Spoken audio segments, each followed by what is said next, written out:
श्री स्वामी समर्थ. तुम्हा सर्वांचं आपल्या यूट्यूब चॅनलवरती मी अगदी मनापासून स्वागत करते. तुमच्या मनातील सर्व चांगल्या इच्छा स्वामी महाराज पूर्ण करत हीच स्वामींच्या चरणी प्रार्थना करते आणि आजच्या व्हिडिओला सुरुवात करते. आजच्या व्हिडिओमध्ये आपण पाहणार आहोत ते म्हणजे आता मार्गशीर्ष महिन्याला सुरुवात होईल आणि मार्गशीर्ष महिन्यातील प्रत्येक गुरुवारी आपल्याला न विसरता तुळशीला 2 वस्तू या अर्पण करायच्या आहेत. यावर्षी मार्गशीर्ष महिन्यामध्ये 5 गुरुवार असणार आहेत, तर या 5ही गुरुवारी तुम्हाला तुळशीला या 2 वस्तू अर्पण करायच्या आहेत. जर काही प्रॉब्लेम्स असतील, अडचणी असतील, पिरियड असेल, सुतक पडलेले असेल, तर मात्र तुम्हाला या वस्तू तुळशीला अर्पण करता येणार नाहीत. त्यासोबतच तुळशीच्या बाबतीत काही चुका या आपल्याला चुकूनही करायच्या नाहीत. तर या चुका कोणत्या याबद्दलची संपूर्ण माहिती आपण आजच्या या व्हिडिओमध्ये पाहणार आहोत. व्हिडिओला सुरुवात करण्याअगोदर तुम्ही जर चॅनलवरती नवीन असाल तर चॅनलला सबस्क्राईब करा आणि जर तुम्हाला हा व्हिडिओ आवडला, माहितीपूर्ण वाटला तर व्हिडिओला लाईक करा. प्रत्येकाच्या आयुष्यामध्ये काही ना काही प्रॉब्लेम, समस्या या सुरू असतात. मग त्या समस्या आर्थिक असतील, मानसिक असतील किंवा शारीरिक असतील. अडचणी या कधी ना कधी तर येतच असतात. घरामध्ये पैसा येत नाही, पैसा आला तर तो टिकत नाही, पैसा कमवण्याचे मार्ग मिळत नाहीत. तसेच पैसे येण्याअगोदरच ते पैसे खर्च होण्याचे बरेचसे मार्ग हे निर्माण झालेले असतात.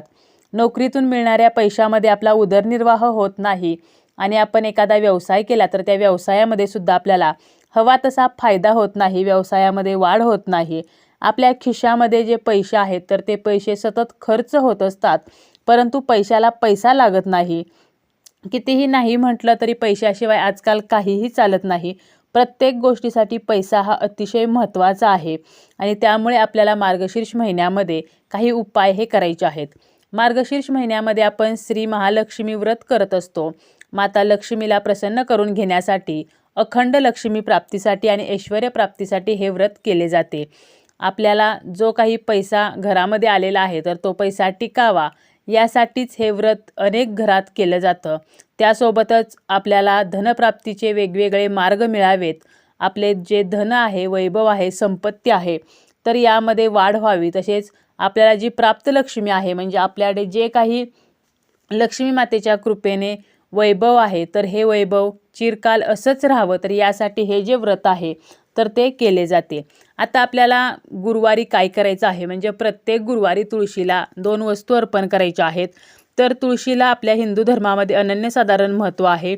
पौराणिक मान्यतेनुसार तुळशी भगवान विष्णूंना अतिशय प्रिय आहे आणि त्याशिवाय श्रीहरींची जी पूजा आहे तर ती कधीही पूर्ण होत नाही.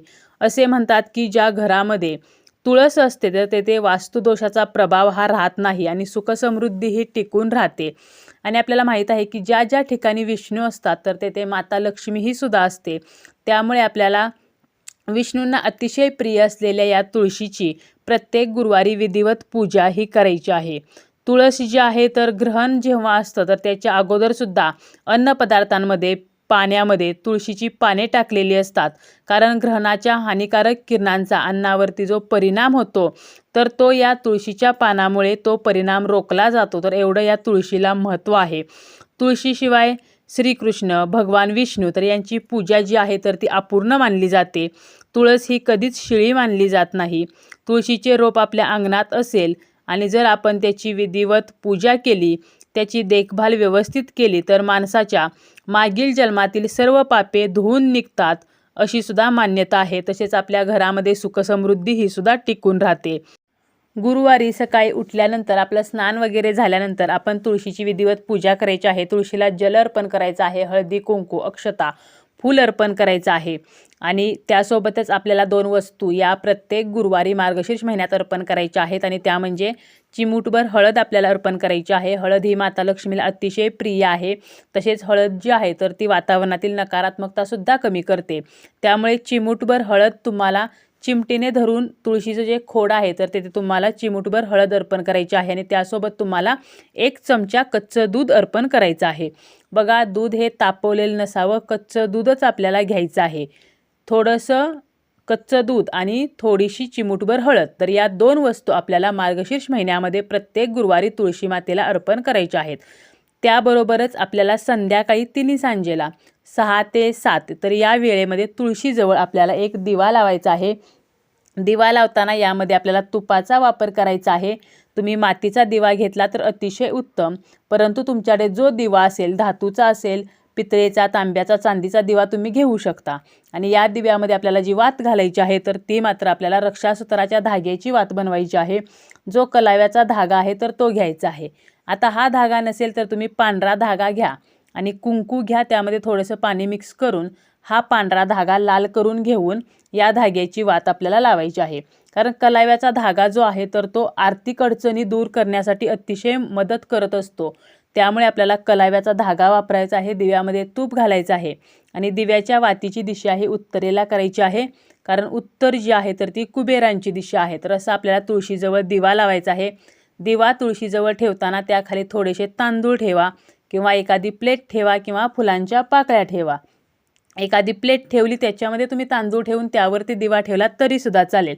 आणि हा दिवा प्रज्वलित केल्यानंतर आपल्याला हात जोडून माता लक्ष्मीचं स्मरण करायचं आहे. माता लक्ष्मीला तिने आपल्या घरामध्ये कायमचं वास्तव्य करावं, आपल्या घरावरती तिचा आशीर्वाद राहावा म्हणून प्रार्थनासुद्धा करायची आहे.